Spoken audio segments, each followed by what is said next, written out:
सिद्धिविनायक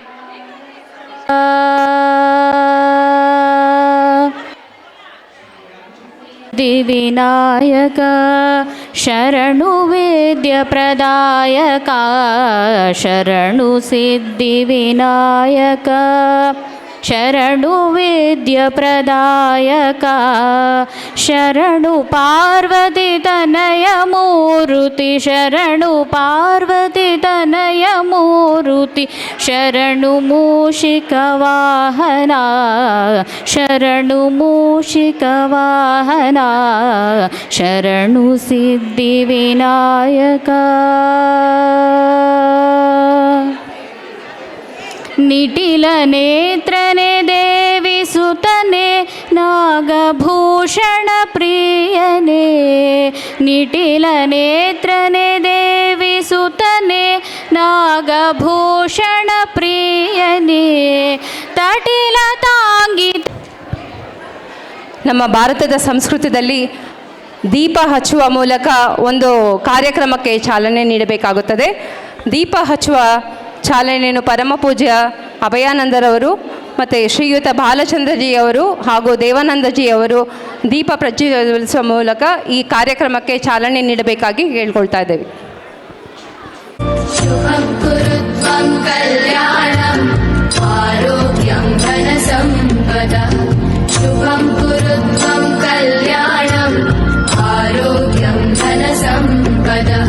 शत्रुबुद्धि विनाशाय दीपज्योतिर्नमोस्तुते दीपज्योतिर्नमोस्तुते दीपज्योतिर्परब्रह्म दीपज्योतिर्जनार्दनः दीपज्योतिर्परब्रह्म दीपज्योतिर्जनार्दनः.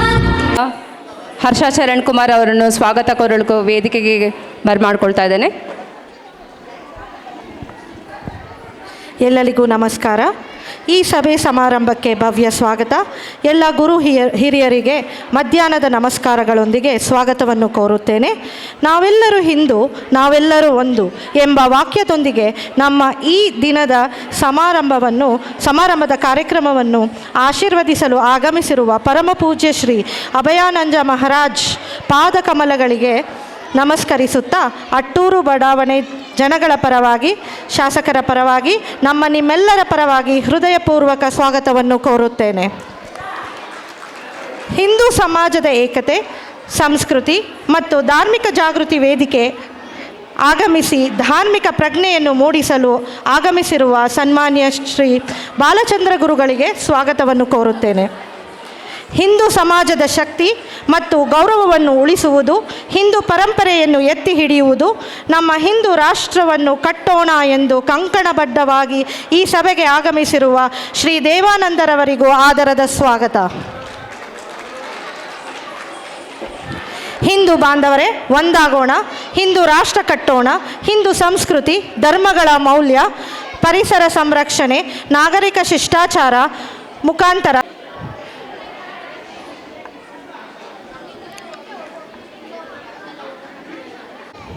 ಮತ್ತೊಮ್ಮೆ ಸಜ್ಜನರು, ಪೂಜ್ಯರು, ಹಿರಿಯರನ್ನು, ಸಭಿಕರನ್ನು, ಹಿಂದೂ ಮಹನೀಯರನ್ನು, ಕಿರಿಯರನ್ನು, ಸಹೋದರ ಸಹೋದರಿಯರನ್ನು ನಮ್ಮ ಹಿಂದೂ ಸಮಾಜೋತ್ಸವಕ್ಕೆ ಆದರದ ಸ್ವಾಗತ ಮಾಡಿಕೊಳ್ತಾ ಇದ್ದೇವೆ. ಈಗ ಸಾಂಸ್ಕೃತಿಕ ಕಾರ್ಯಕ್ರಮಗಳನ್ನು ಭವ್ಯ ಸತೀಶ್ ಅವರು ನಡೆಸಿಕೊಡಲಿದ್ದಾರೆ. ನಮಸ್ಕಾರ. ಇಲ್ಲಿ ನೆರೆದಿರುವ ಎಲ್ಲ ಅತಿಥಿಗಳಿಗೂ ಹಾಗೂ ನನ್ನ ಸ್ನೇಹಿತರಿಗೂ ಸ್ವಾಗತ. ನಮ್ಮ ಸಂಸ್ಕೃತಿ ಕಲೆ, ಸಾಹಿತ್ಯ, ಸಂಗೀತ, ನೃತ್ಯ ಮತ್ತು ಸಂಪ್ರದಾಯಗಳನ್ನು ಹೊಂದಿರುವಂಥದ್ದು. ಅದರ ಮೂಲಕ ವಿಶ್ವಕ್ಕೆ ವಿಶಿಷ್ಟವಾದ ಗುರುತನ್ನು ನೀಡಿದೆ. ಈ ಸಾಂಸ್ಕೃತಿಕ ಕಾರ್ಯಕ್ರಮಗಳು ನಮ್ಮ ಪರಂಪರೆಯನ್ನು ಮುಂದಿನ ಪೀಳಿಗೆಗೆ ತಲುಪಿಸುವ ಸೇತುವೆಯಂತೆ ಕಾರ್ಯನಿರ್ವಹಿಸುತ್ತಿದೆ. ಅದರಲ್ಲಿ ಒಂದಾದ ಭರತನಾಟ್ಯ, ಅದು ಭಾವ, ರಾಗ ಹಾಗೂ ತಾಳವನ್ನು ಒಳಗೊಂಡಿದ್ದು ಈ ನೃತ್ಯ ಒಂದು ಪ್ರಮುಖ ಪಾತ್ರವನ್ನು ವಹಿಸುತ್ತದೆ. ಅಂತಹ ಒಂದು ನೃತ್ಯವನ್ನು ಪ್ರದರ್ಶಿಸಲು ಈಗ ನಮ್ಮ ಮುಂದೆ ಕುಮಾರಿ ನಮ್ರತಾ ತಂಡದವರು ಬರ್ತಾ ಇದ್ದಾರೆ.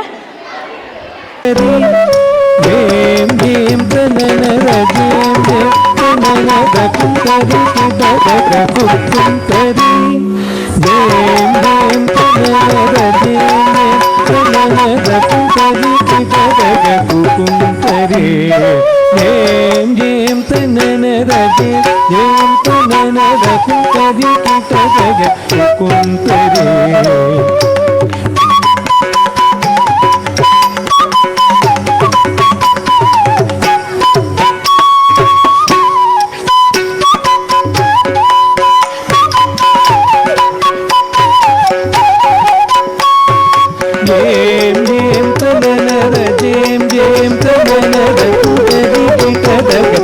ಕುಂತರೆ ಜೇಂ ಜೇಂ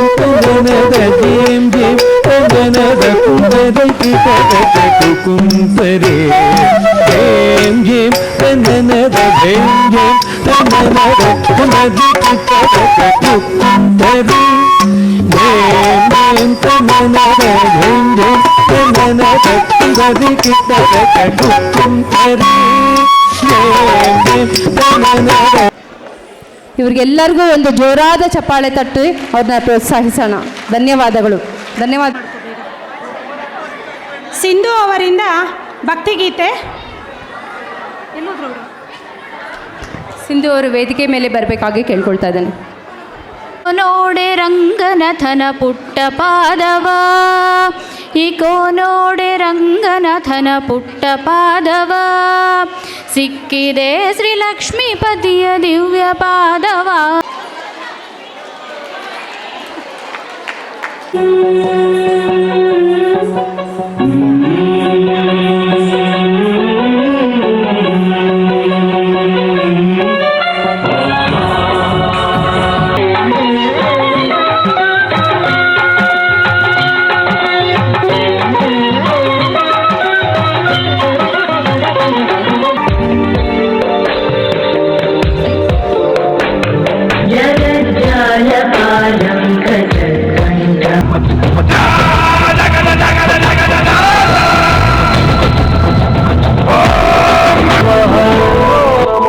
भगवते वासुदेवाय नमः।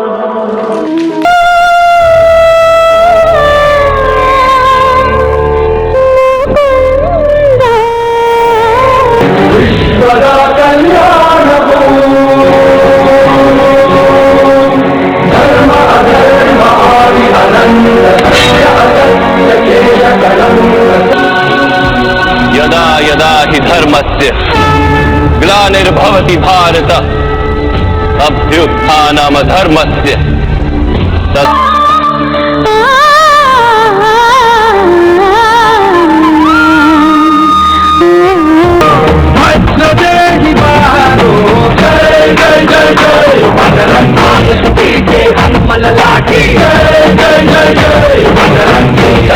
Raghunath कलाठी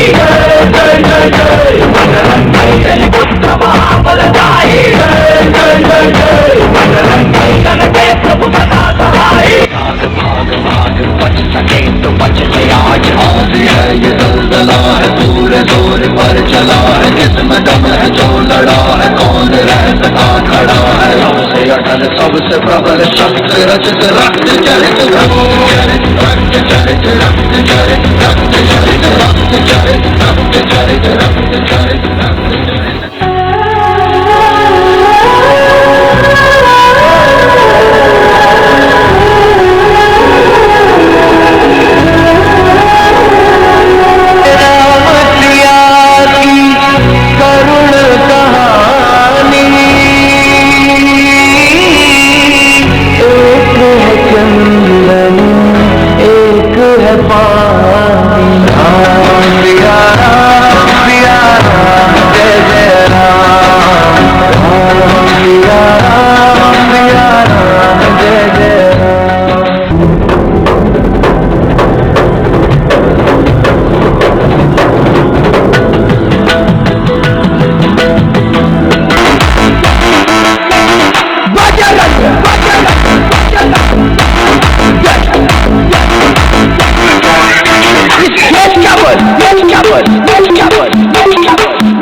Everybody get your hands up. Jai Shri Ram. Bajranga, Bajranga, Bajranga.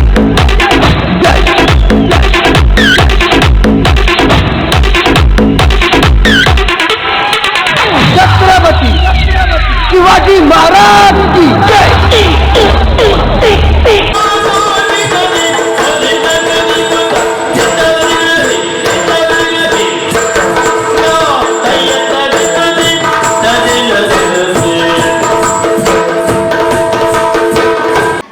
ಮೊದಲಿಗೆ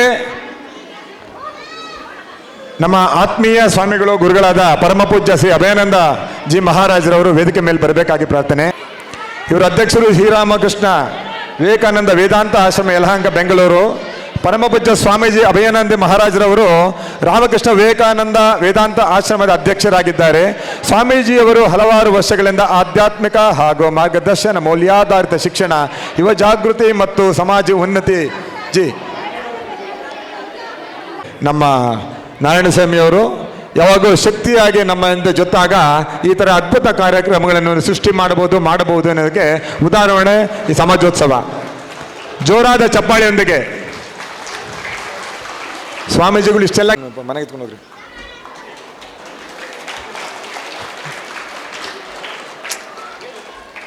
ಪಲ್ಲ ನಗಣ ಸ್ವಾಮಿ ಏನ್ರಿ ಮೂಕಂ ಕರೋತಿ ವಾಚಾಲಂ ಪಂಗುಂ ಲಂಘಯತೆ ಗಿರಿಂ ಯತ್ಕೃಪಾತಮಹಂ ವಂದೇ ಪರಮಾನಂದ ಮಾಧವಂ. ಮುಖ್ಯವಾಗಿ ತಮ್ಮ ಚಿಂತನೆಗಳನ್ನು ನಿರಂತರವಾಗಿ ನೀಡ್ತಾ ಬಂದಿರುವಂಥ ಇಬ್ಬರು ವಿಶೇಷ ಸಂಪನ್ಮೂಲ ವ್ಯಕ್ತಿಗಳ ಒಂದು ಉಪಸ್ಥಿತಿ ಇದೆ. ಅವರ ಅಧ್ಯಯನ, ಪರಿಶ್ರಮ ಮತ್ತು ಸಮಾಜಕ್ಕಾಗಿ ಅವರ ನಿರಂತರ ಕಟಿಬದ್ಧತೆ, ಅದಕ್ಕಾಗಿ ಅವರು ಈ ಕಾರ್ಯಕ್ರಮದಲ್ಲಿ ಉಪಸ್ಥಿತರಿದ್ದಾರೆ. ಅಂಥವ್ರಿಗೂ ಗೌರವ ಇರಬೇಕು. ಪ್ರೀತಿ ಪಾತ್ರರಾದಂಥ ಶ್ರದ್ಧಾವಂತ ಅಪ್ಪಟ ಭಾರತೀಯ ಸನಾತನ ಧರ್ಮಾವಲಂಬಿಗಳಾದಂಥ ಈ ಸಮಾಜದ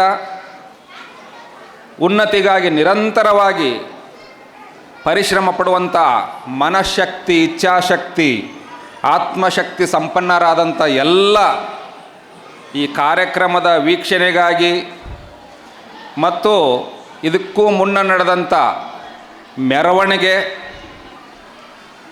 ತದನಂತರ ಈ ಕಾರ್ಯಕ್ರಮದ ವೇದಿಕೆ ಮೇಲೆ ಅದ್ಭುತವಾದಂಥ ಭಾರತೀಯ ಕಲೆಗಳು, ಅದ್ಭುತವಾದಂಥ ನಟನಾ ಸಾಮರ್ಥ್ಯ, ಸಂಗೀತದೊಂದೊಡಗೂಡಿ ಯಕ್ಷಗಾನ, ಶ್ರೇಷ್ಠ ಮಟ್ಟದ ನಿಮ್ಮ ಕಲೆಯ ಒಂದು ವಿಶಿಷ್ಟವಾದ ಎಲ್ಲ ದೇವಾನುದೇವತೆಗಳನ್ನು ನಮಗೆ ಕುಳಿತುಕೊಂಡು ಅವರಿಗೆ ಎಲ್ಲರಿಗೂ ದರ್ಶನ ಮಾಡಿಸ್ಬಿಟ್ಟಂಥ ಎಲ್ಲ ಕಲಾ ತಂಡದ ವಿಶೇಷವಾದಂಥ ಕಲಾ ಪ್ರದರ್ಶಕ ಮಂಡಳಿಯವರಿಗೆ ಇನ್ನೂ ಜೋರಾದ ಕರತಾಡನ. ಯಾವುದೇ ಒಂದು ಕಲೆ ಸುಮ್ಮನೆ ಕರಗತವಾಗಿರೋದಿಲ್ಲ. ಅದಕ್ಕೆ ಜೀವ, ಸಮಯ, ಶಕ್ತಿ, ಪರಿಶ್ರಮ ಅದೆಲ್ಲವನ್ನು ಪಟ್ಟಿರ್ತಾರೆ. 5-10 ನಿಮಿಷದ ಈ ಪ್ರದರ್ಶನಕ್ಕಾಗಿ ಆ ಪಾಪ ಅವು ಎಷ್ಟು ಮಕ್ಕಳು, ಹಿರಿಯರು, ಅವರೆಲ್ಲ ತರಬೇತಿ ಮಾಡಿದಂಥ ಶಿಕ್ಷಕರು ಎಷ್ಟು ಪರಿಶ್ರಮ ಪಟ್ಟಿರ್ತಾರೆ. ಅದನ್ನೆಲ್ಲ ನಾವು ಗೌರವಿಸಬೇಕು. ಯಾವಾಗ ನಾವು ಶ್ರೇಷ್ಠ ಮಟ್ಟದ ಉನ್ನತ ವಿಚಾರಗಳನ್ನು ಆಸ್ವಾದಿಸುವ ಮನಃಶಕ್ತಿ ಇರುತ್ತೋ, ಎಲ್ಲಿ ಕಾವ್ಯಶಾಸ್ತ್ರ, ವಿನೋದ, ಸಂಗೀತ, ಸಾಹಿತ್ಯ ಇದರಲ್ಲಿ ಆನಂದ ಪಡುವಂಥ ಮನಸ್ಸುಗಳು ಯಾವ ಸಮಾಜದಲ್ಲಿ ಜಾಸ್ತಿ ಇರುತ್ತೋ, ಯಾವ ಸಮಾಜದಲ್ಲಿ ಶ್ರೇಷ್ಠ ಮಟ್ಟದ ಕೇವಲ ಉದರ ಉಪಾಸನೆ ಅಲ್ಲ, ಹೊಟ್ಟೆಪಾಡು ಮನುಷ್ಯನ ಜೀವನಕ್ಕೆ ಸಂಬಂಧಪಟ್ಟ ವಿಚಾರ ಅಲ್ಲ. ಮನುಷ್ಯನನ್ನು ಬಿಟ್ಟು ಎಲ್ಲ ಜೀವಿಗಳದು ಹೊಟ್ಟೆಪಾಡು ಜೀವನ. ಮನುಷ್ಯ ಸಂತೋಷ ಪಡೋದು ಕಲೆಯಲ್ಲಿ, ಸಂಗೀತದಲ್ಲಿ, ಕಾವ್ಯ, ಶಾಸ್ತ್ರ, ನಟನ 64 ಭಾರತೀಯ ಅದ್ಭುತವಾದಂಥ ಕಲಾ ಪ್ರಕಾರಗಳಲ್ಲಿ ಇಡೀ ಜಗತ್ತನ್ನೇ ದಿಗ್ಭ್ರಮೆಗೊಳಿಸಿದಂಥ ಭಾರತೀಯ ಋಷಿಗಳ ಸಂಜಾತರು ನಾವು. ನಿಮಗೆ ಇನ್ನೂ ಸರಳವಾಗಿ 5 ವಿಷಯಗಳನ್ನು ಭಾರತೀಯ ಪರಂಪರೆ, ಸಂಸ್ಕೃತಿ, ಹಿಂದೂ ಸಮಾಜೋತ್ಸವ ಅಂದರೆ ಏನು ಅಂತ ನೀವು ಎಲ್ಲರಿಗೂ ಹೋಗಿ ಹೇಳಬೇಕು ಮನೆಗೆ. ಇವತ್ತು ಶ್ರೀನಿವಾಸ್ ಅವರು ಕಾರ್ಯಕ್ರಮ ಮಾಡಿದರು. ಅವರ ಕಾರ್ಯಕರ್ತರ ಅಷ್ಟು ಅದ್ಭುತವಾದ ಪರಿಶ್ರಮ, ಅವ್ರ ಜೊತೆಗೆ ಬೆಂಬಲ ಇತ್ತು. ಇಂಥ ಕಾರ್ಯಕ್ರಮ, ಮೆರವಣಿಗೆ, ಭರತನಾಟ್ಯ, ಸಂಗೀತ ಎಲ್ಲ ಮಾಡಿದರು. ಸ್ವಾಮಿಗಳು ಏನು ಹೇಳಿದರು ಅಂತ ಕೇಳಿದರೆ ಈ 5 ವಿಷಯಗಳನ್ನು ನೀವು ಹೋಗಿ ಹೇಳಬೇಕು ಪ್ರತಿಯೊಬ್ಬರಿಗೂ. ಏನು ಹೇಳಿದರು ಅಂದರೆ ಏನು ಹೇಳಿದರು? ಗಂಗಾ, ಗಾಯತ್ರಿ, ಗುರು, ಗೀತಾ. ಗಂಗಾ, ಗಾಯತ್ರಿ, ಗೀತಾ, ಗುರು ಮತ್ತು ಗೋ. ಗಂಗಾ ಮಾತಾ, ಗಾಯತ್ರಿ ಮಾತಾ, ಗೀತಾ ಭಗವದ್ಗೀತಾ, ಗುರು ಪರಂಪರೆ ಮತ್ತು ಗೋಮಾತಾ. ಇದೇ ಸನಾತನ ಭಾರತೀಯ ಸಂಸ್ಕೃತಿಯ 5 ಅಂಶಗಳು 5 ಶಬ್ದಗಳಲ್ಲಿ 5 ಪದಗಳಲ್ಲಿ ಹಿಡಿಬೋದು ನಾವು. ಗಂಗೆಯ ಮೂಲಕ ಗಂಗಾ ನದಿ, ಸಿಂಧೂ ನದಿಯ ಆ ಇಕ್ಕೆಲ ಪ್ರದೇಶಗಳಲ್ಲಿ ಅದ್ಭುತವಾದಂಥ ಸನಾತನ ಭವ್ಯ ಭಾರತದ ಸಂಸ್ಕೃತಿ ಪ್ರಾರಂಭವಾಯಿತು. ಅದನ್ನು ಸಿಂಧೂ ನಾಗರಿಕತೆಯ ತೊಟ್ಟಿಲು ಅಂತ ಕರೀತಾರೆ. ಸಿಂಧೂ ನಾಗರಿಕತೆಯ ತೊಟ್ಟಿಲಲ್ಲ, ಜಗತ್ತಿನ ಎಲ್ಲ ನಾಗರಿಕತೆಗಳಿಗಿಂತ ದೊಡ್ಡ ನಾಗರಿಕತೆ ಮತ್ತು ಅದ್ಭುತವಾದಂಥ ಅತ್ಯಂತ ಮಾಡರ್ನ್ ಸಿವಿಲೈಸೇಷನ್, ನಗರೀಕರಣವನ್ನು ಜಗತ್ತಿಗೆ ಪರಿಚಯ ಮಾಡಿಕೊಟ್ಟಂಥ ಸಿಂಧೂ ನಾಗರಿಕತೆ ಅಂದರೆ ಅದರ ಅರ್ಥ ಏನು? ಹಿಂದೂ ನಾಗರಿಕತೆ. ಸಿಂಧು ಕಾಲಾಂತರದಲ್ಲಿ ಅದನ್ನು ಉಚ್ಚಾರಣೆ ಮಾಡೋದಕ್ಕಾಗದೆ ಅದು ಸಿಂಧು ಹೋಗಿ ಹಿಂದೂ ನಾಗರಿಕತೆ. ಸಿಂಧೂ ನಾಗರಿಕತೆ ಅಲ್ಲ, ಎಕ್ಸಾಕ್ಟ್ಲಿ ಪ್ರೊನೌನ್ಸಿಯೇಷನ್ ಅಂದರೆ ಸಿಂಧೂ ನಾಗರಿಕತೆ. ಅಲ್ಲಿ ನದಿಗಳ ಇಕ್ಕೆಲಗಳಲ್ಲಿ ಋಷ್ಯಾಶ್ರಮಗಳು, ಪರ್ವತದ ಪ್ರದೇಶದ ಆ ಎತ್ತರದ ಗಗನಚುಂಬಿ ಎತ್ತರದ ಶಿಖರಗಳ ಪಕ್ಕದಲ್ಲಿ ನದಿಗಳ ಆ ವಿಶಾಲವಾದಂಥ ಹುಲ್ಲುಗಾವಲ ಪ್ರದೇಶದಲ್ಲಿ ನಾಗರಿಕತೆ ಬೆಳೀತು.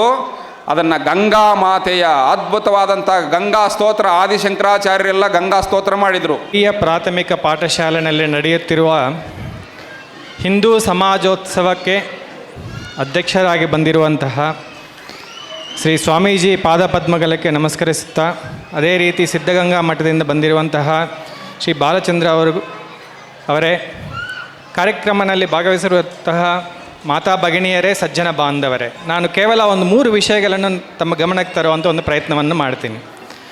ನಾನು ಬೇಸಿಕಲಿ ಸಾಫ್ಟ್ವೇರ್ ಇಂಜಿನಿಯರ್. ಆದರೆ ಇವತ್ತು ಈ ಕಾರ್ಯಕ್ರಮದಲ್ಲಿ ರಾಷ್ಟ್ರೀಯ ಸ್ವಯಂ ಸೇವಕ ಸಂಘದ ಒಂದು ಕಾರ್ಯಕರ್ತನಾಗಿ ಭಾಗವಹಿಸ್ತಾ ಇದ್ದೀನಿ. ಅನೇಕ ಬಾರಿ ನನಗೆ ಕನ್ಫ್ಯೂಷನ್ ಆಗ್ತಾ ಇರುತ್ತೆ. ಇಷ್ಟು ಅದ್ಭುತವಾದಂಥ ದೇಶ, ಹೇಗೆ ನಾವು ಅನೇಕ ವಿಷಯಗಳನ್ನು ಸಾಮಾನ್ಯರಿಗೆ ತಿಳಿಸ್ಕೊಡೋದು ಅಂತ. ಆದರೆ ಇವತ್ತು ನಮ್ಮ ಕಾರ್ಯಕರ್ತರಲ್ಲಿ ಪರ್ಫಾರ್ಮ್ ಮಾಡಿದಂತಹ ಅದ್ಭುತವಾದಂತಹ ಸಾಂಸ್ಕೃತಿಕ ಕಾರ್ಯಕ್ರಮ ನೋಡಿದ ತಕ್ಷಣ ನನಗೊಂದು ವಿಷಯ ನೆನಪಿಗೆ ಬಂತು. ಸ್ವಾಮಿ ವಿವೇಕಾನಂದರು 1883 ಅನಿಸುತ್ತೆ ಅಮೆರಿಕ ಮತ್ತು ಯುರೋಪ್ ಎಲ್ಲ ಓಡಾಡಿ ಬಂದ ಮೇಲೆ ಅವರು 3 ವಿಷಯ ಹೇಳಿದರು. ಒಂದು, ಭಾರತೀಯರಿಗೆ ಸ್ವಾತಂತ್ರ್ಯ ಬರಬೇಕು ಅಂದರೆ ಮೊದಲು ನಾವು ಯಾರು ಅಂತ ಜಾಗೃತಿ ಮಾಡಬೇಕು ಅಂತ ಮೊದಲನೇ ವಿಷಯ ಅವ್ರು ಹೇಳಿದ್ದು. ಎರಡನೇದು, ನಾವೆಲ್ಲ ಬಿಡಿಬಿಡಿಯಾಗಿದ್ದೀವಿ, ನಮ್ಮ ಅಸ್ತಿತ್ವವನ್ನು ನಾವು ಮರೆತಿದ್ದೀವಿ, ನಾವು ಒಟ್ಟಾಗಿ ಸಂಘಟನಾತ್ಮಕವಾಗಿ ಕೆಲಸ ಮಾಡಬೇಕು ಅಂತ ಎರಡನೇ ವಿಷಯ ಹೇಳಿದ್ದು. ಮೂರನೇ ವಿಷಯ ತುಂಬ ಪ್ರಸ್ತುತವಾಗಿ ನಾನು ಇವತ್ತು ನಿಮ್ಮೆಲ್ಲರ ಜೊತೆಗೆ ಹಂಚ್ಕೋಬೇಕು ಅನ್ನಿಸ್ತು. ನೂರಾರು ದೇವಿ ದೇವತೆಗಳಿದ್ದಾರೆ ನಮಗೆ, ಆದರೆ ಭಾರತ ಮಾತಾ ನಮ್ಮ ಪ್ರಥಮ ಸ್ಥಾನದಲ್ಲಿತ್ತು, ಪ್ರಮುಖ ಸ್ಥಾನದಲ್ಲಿಟ್ಟು ನಾವೆಲ್ಲರೂ ಕೂಡ ದೇಶದ ಕೆಲಸ ಮಾಡಬೇಕು.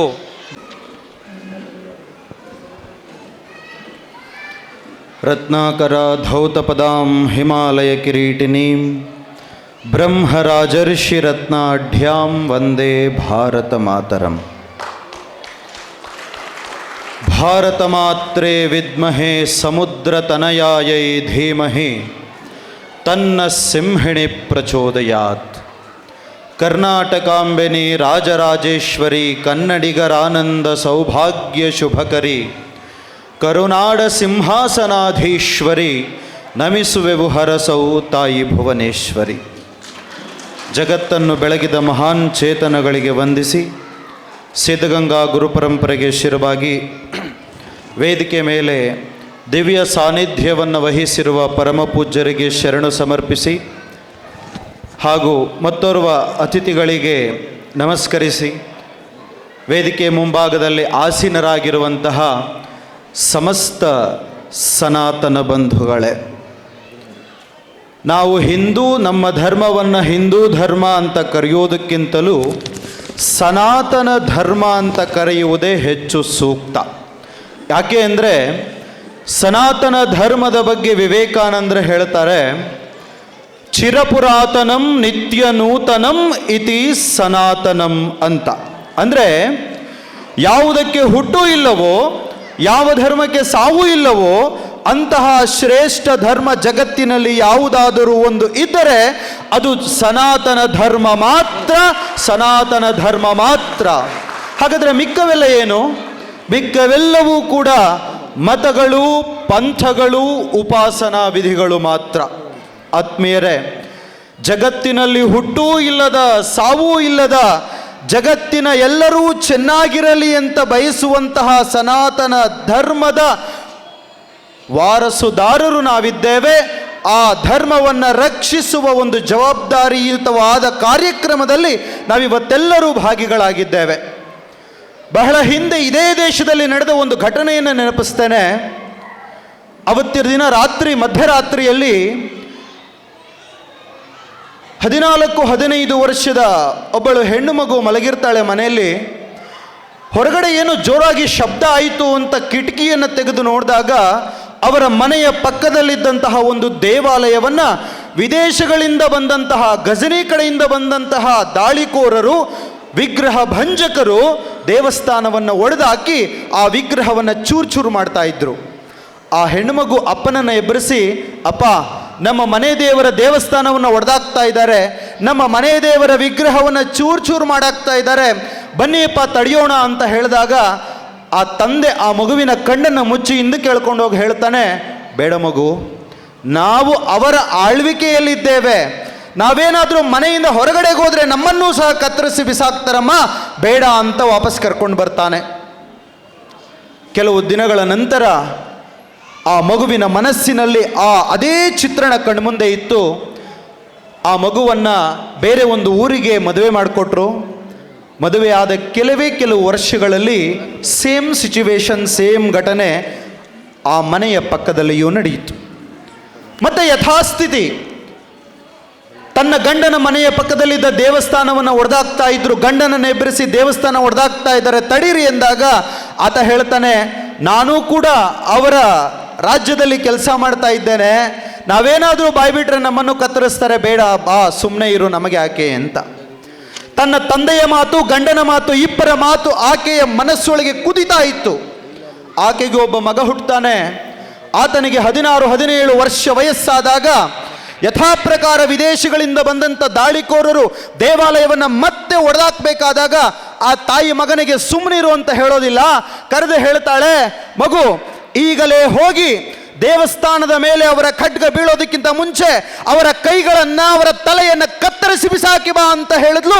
ಆ ಹುಡುಗ ಹೋಗಿ ಆ ಶತ್ರುಗಳ, ಆ ದಾಳಿಕೋರರ ಕೈಗಳನ್ನು, ತಲೆಯನ್ನು ಕತ್ತರಿಸಿ ಬಿಸಾಕದ. ಆತನೇ ಸನಾತನ ಧರ್ಮ ರಕ್ಷಕನಾದ ಛತ್ರಪತಿ ಶಿವಾಜಿ ಮಹಾರಾಜ್.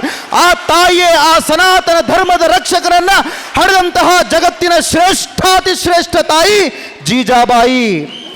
ಎಲ್ಲ ತಾಯಿಯಂದರು ಇಲ್ಲಿದ್ದೀರ, ಚೆನ್ನಾಗಿ ಒಂದು ಮಾತು ನೆನಪಿಟ್ಕೊಳ್ಳಿ. ಯಾವ ತಂದೆ ತಾಯಿ ತಮ್ಮ ಮಕ್ಕಳಿಗೆ ದೇಶ ರಕ್ಷಣೆ ಹಾಗೂ ಧರ್ಮ ರಕ್ಷಣೆಗೋಸ್ಕರ ಅರ್ಪಿಸಲ್ಪಡುವ ಪ್ರಾಣಗಳೂ ಸಹ ಶ್ರೇಷ್ಠ ಅಂತ ಹೇಳ್ತಾರೋ ಅಂಥ ಮಕ್ಕಳಿಂದ ಮಾತ್ರ ಜಗತ್ತು ಉದ್ಧಾರವಾಗುತ್ತೆ, ಅಂಥ ಮಕ್ಕಳಿಂದ ಮಾತ್ರ ಸನಾತನ ಧರ್ಮ ಉಳಿಯುತ್ತೆ. ಆತ್ಮೀಯರೇ, ಧರ್ಮೋ ರಕ್ಷತಿ ರಕ್ಷಿತಃ ಅಂತ ಹೇಳ್ತಾರೆ. ಅದರ ಅರ್ಥ, ಯಾರು ಧರ್ಮವನ್ನು ರಕ್ಷಿಸ್ತಾರೋ ಅವರನ್ನು ಆ ಧರ್ಮವೇ ರಕ್ಷಣೆ ಮಾಡುತ್ತೆ.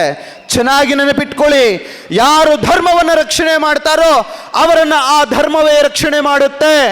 ನಾವು ನಮ್ಮ ಧರ್ಮವನ್ನು ತಾಯಿಯ ಹಾಗೆ ಗೌರವಿಸಿ ರಕ್ಷಣೆ ಮಾಡಿದ್ದೇ ಆದರೆ ಆ ಧರ್ಮವೇ ತಾಯಿ ತನ್ನ ಮಗುವನ್ನು ರಕ್ಷಣೆ ಮಾಡುವ ಹಾಗೆ ನಮ್ಮನ್ನು ರಕ್ಷಣೆ ಮಾಡುತ್ತೆ ಅನ್ನೋದರಲ್ಲಿ ಯಾವುದೇ ಸಂದೇಹವಿಲ್ಲ.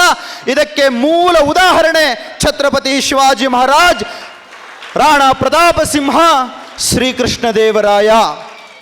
ಅನೇಕ ಮಂದಿ ನಮ್ಮ ಹಿಂದೂ ಧಾರ್ಮಿಕ ಕಾರ್ಯಕ್ರಮಗಳಾದಾಗ ಘೋಷಣೆಗಳನ್ನು ಕೂಗ್ತಿರ್ತಾರೆ. ಆಗಲೇ ಕಾರ್ಯಕ್ರಮ ನಡಿಬೇಕಾದ್ರೆ ಕೆಲವರು ಘೋಷಣೆಗಳನ್ನು ಕೂಗಿದ್ರು. ಜೈ ಶ್ರೀರಾಮ್ ಅಂದರು, ಹರ ಹರ ಮಹಾದೇವ ಅಂದರು, ಒಂದೇ ಮಾತರಂ ಅಂದರು, ಭಾರತ್ ಮಾತಾ ಕಿ ಜೈ ಅಂದರು. ಕೆಲವರು ಖುಷಿಯಿಂದ ಕೈ ಮೇಲೆ ಕೆತ್ತು ಜೈ ಅಂದರು. ಇನ್ನು ಕೆಲವರು ಬದುಕಿರುವ ಶವಗಳಂತೆ ಕೂತ್ಕೊಂಡ್ರು. ಚೆನ್ನಾಗಿ ನೆನಪಿರಲಿ, ಈ 4 ಜಯಘೋಷಗಳು ಕೇವಲ ಜಯಘೋಷಗಳಲ್ಲ. ಈ 4 ಜಯಘೋಷಗಳು ಕೇವಲ ಜಯಘೋಷಗಳಲ್ಲ. ಈ 4 ಕೂಡ ಸನಾತನ ಧರ್ಮದ ರಕ್ಷಣೆಗಾಗಿ ಪ್ರಾಣ ತೆತ್ತಂತಹ ಕೋಟ್ಯಂತರ ಮಂದಿ ಧರ್ಮವೀರರಿಗೆ ಸ್ಫೂರ್ತಿಯನ್ನು ನೀಡಿದಂತಹ ರಣಮಂತ್ರಗಳು ಅನ್ನೋದನ್ನು ಯಾವತ್ತಿಗೂ ಮರೆಯಬೇಡಿ. 1000 ವರ್ಷಗಳ ಹಿಂದೆ ಸೋಮನಾಥ ದೇವಾಲಯದ ಮೇಲೆ ಆಕ್ರಮಣ ಆದಾಗ ಇತಿಹಾಸವನ್ನು ನೆನಪಿಸ್ತಾ ಇದ್ದೇನೆ. ಅಂಬೇಡ್ಕರ್ ಅವರು ಹೇಳ್ತಾರಲ್ಲ, ಇತಿಹಾಸವನ್ನು ಮರೆತವರು ಎಂದಿಗೂ ಇತಿಹಾಸವನ್ನು ಸೃಷ್ಟಿಸಲು ಸಾಧ್ಯವೇ ಇಲ್ಲ ಅಂತ. ನಾನು ನನ್ನ ಭಾಷಣದಲ್ಲಿ ಬೇರೆ ಏನು ಹೇಳೋದಿಲ್ಲ, ಹಿಂದೆ ನಡೆದ ಇತಿಹಾಸವನ್ನಷ್ಟೇ ನೆನಪಿಸುವ ಪ್ರಯತ್ನವನ್ನು ಮಾಡ್ತೇನೆ. ಇದು ಹಿಂದೂಗಳ ಜಾಗೃತಿ ಕಾರ್ಯಕ್ರಮ ಆಗಿರೋದ್ರಿಂದ. ಸೋಮನಾಥ ದೇವಾಲಯದ ಮೇಲೆ ಆಕ್ರಮಣ ಆದಾಗ ಆ ಮೊದಲನೆಯ ಆಕ್ರಮಣ 1000 ವರ್ಷಗಳ ಹಿಂದೆ ನಡೀತು. ಅಲ್ಲಿ 50,000 ಜನ ಹಿಂದೂಗಳಿದ್ದರು. ಆ 50,000 ಜನ ಹಿಂದೂಗಳು ತಮ್ಮ ಆರಾಧ್ಯ ದೈವ ಸೋಮನಾಥನನ್ನು ಕಾಪಾಡಿಕೊಳ್ಳೋದಕ್ಕೆ ಕೋಟೆಯ ಬಾಗಿಲುಗಳನ್ನು ಹಾಕಿ ದೇವಾಲಯದ ಮೇಲೆ ನಿಂತು, ಗೋಡೆಗಳ ಮೇಲೆ ನಿಂತು ಶತ್ರುಗಳಿಂದ ದೇವಾಲಯವನ್ನು ಕಾಪಾಡೋದಕ್ಕೆ ಪ್ರಯತ್ನ ಪಟ್ಟರು.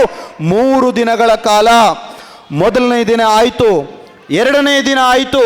ಕೊನೆಗೆ ಆ ಶತ್ರು ಸೈನ್ಯ ಕೋಟೆಗಳನ್ನು ಭೇದಿಸಿಕೊಂಡು ಬಂದು ಆ 50,000 ಮಂದಿ ಹಿಂದೂಗಳನ್ನು, ಸನಾತನಿಗಳನ್ನು ಯಾವ ಸೋಮನಾಥನ ರಕ್ಷಣೆಗೋಸ್ಕರ ಇದ್ರೋ ಆ 50,000 ಜನ ಒಬ್ಬರಿಬ್ಬರಲ್ಲ, 50,000 ಜನ ಹಿಂದೂಗಳ ತಲೆಗಳನ್ನು ಕತ್ತರಿಸಿ ಪಕ್ಕದ ಸಮುದ್ರಕ್ಕೆ ಬಿಸಾಕಿದ್ರು.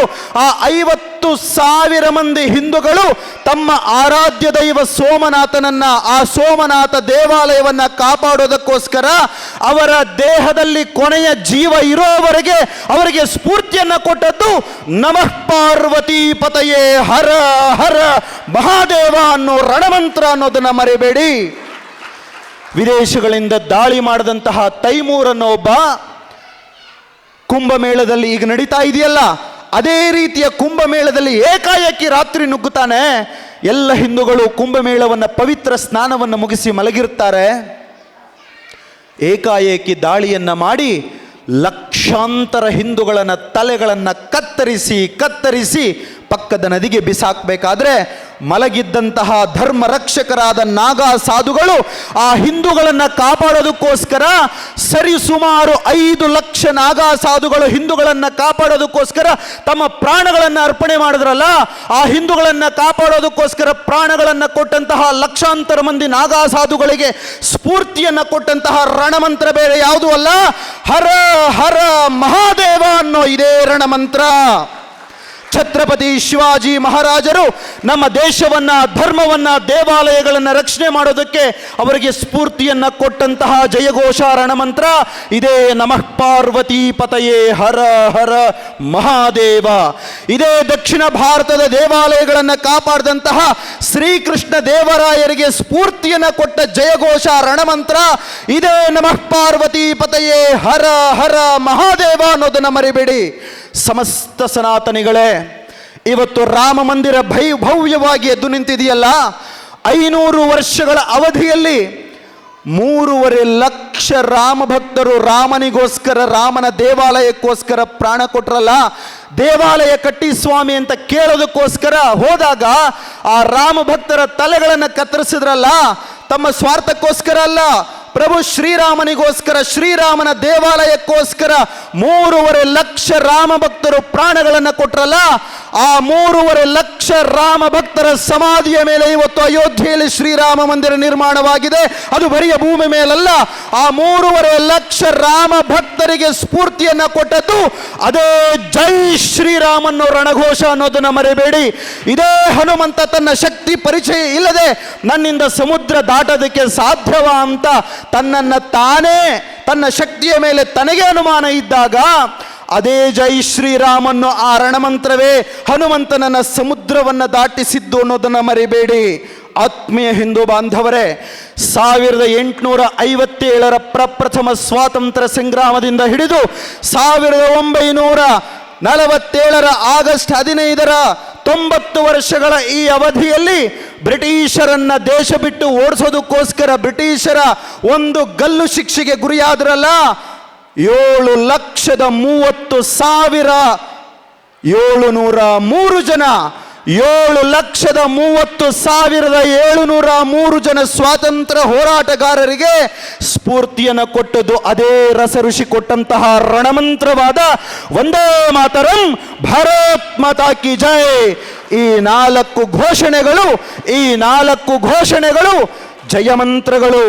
ಸನಾತನ ಧರ್ಮವನ್ನ, ಭಾರತೀಯ ಸಂಸ್ಕೃತಿಯನ್ನ, ದೇವಾಲಯಗಳನ್ನ, ನಿಮ್ಮ ಎಲ್ಲ ಹಿಂದೂಗಳ ರಕ್ತ ಕಲುಷಿತವಾಗದೆ ಉಳಿಸಿರ್ತಕ್ಕಂಥದ್ದು ಇದೇ ಜಯಘೋಷಗಳು, ಇದೇ ರಣಮಂತ್ರಗಳು.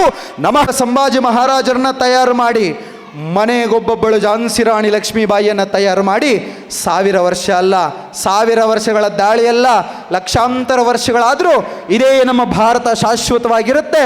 ಸನಾತನ ಸಂಸ್ಕೃತಿ ಇಡೀ ಜಗತ್ತಿಗೆ ಮುಂದೊಂದು ದಿನ ಬೆಳಕನ್ನು ಕೊಡುತ್ತೆ ಅಂತ ಹೇಳ್ತಾ ಮತ್ತೊಮ್ಮೆ ಜಯಘೋಷವನ್ನ, ರಣಘೋಷವನ್ನ ಭಕ್ತಿಯಿಂದ, ಪ್ರೀತಿಯಿಂದ ಹೇಳೋಣ. ನಮಃ ಪಾರ್ವತೀ ಪತಯೇ, ಹರ ಹರ ಮಹಾದೇವ. ನಮಃ ಪಾರ್ವತೀ ಪತಯೇ, ಹರ ಹರ ಮಹಾದೇವ. ಜೈ ಶ್ರೀರಾಮ್, ಜೈ ಭಾರತ್ ಮಾತಾ ಕಿ, ಗೋ ಮಾತಾ ಕಿ, ಗಂಗಾ ಮಾತಾ ಕಿ, ಪವನ ಸುತ ಹನುಮಾನ್ ಕಿ, ಪವನ ಸುತ ಹನುಮಾನ್ ಕಿ, ಸೀತಾಪತಿ ರಾಮಚಂದ್ರ ಕಿ. ನಮಸ್ಕಾರ, ಧನ್ಯವಾದಗಳು. अर्जुन उवाच एवं सततयुक्ताये भक्तास्त्वां पर्युपासते निचरितमुनु తెలిపెదమమ్మ ఘనశీలవతి సీత కథ వినుడోయమ్మ శ్రీరాముని చరితమును తెలిపెదమమ్మ ఘనశీలవతి సీత కథ వినుడోయమ్మ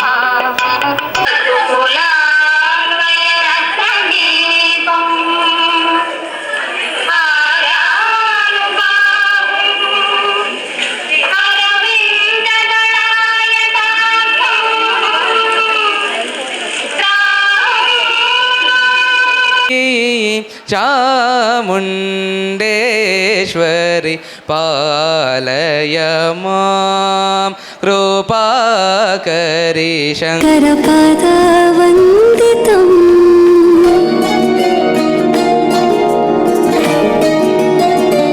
ಗೆಜ್ಜೆಗಳ ನಾದ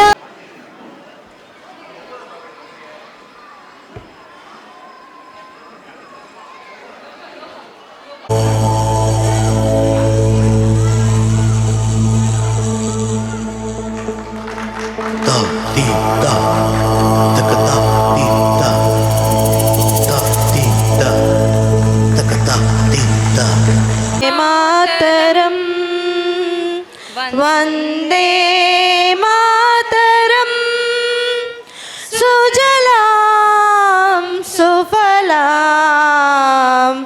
ಮಲಯಜ ಶೀತಲಾಂ ಸಸ್ಯ ಶ್ಯಾಮಲಾಂ ಮಾತರಂ ವಂದೇ ಮಾತರಂ ಶುಭ್ರಜೋತ್ಸ್ನಾಂ ಪುಲಕಿತಯಾಮಿನೀಂ ಪುಲ್ಲಕುಸುಮಿತ ದ್ರುಮದಲಶೋಭಿನೀಂ ಸುಹಾಸಿನೀಂ ಸುಮಧುರಭಾಷಿಣೀಂ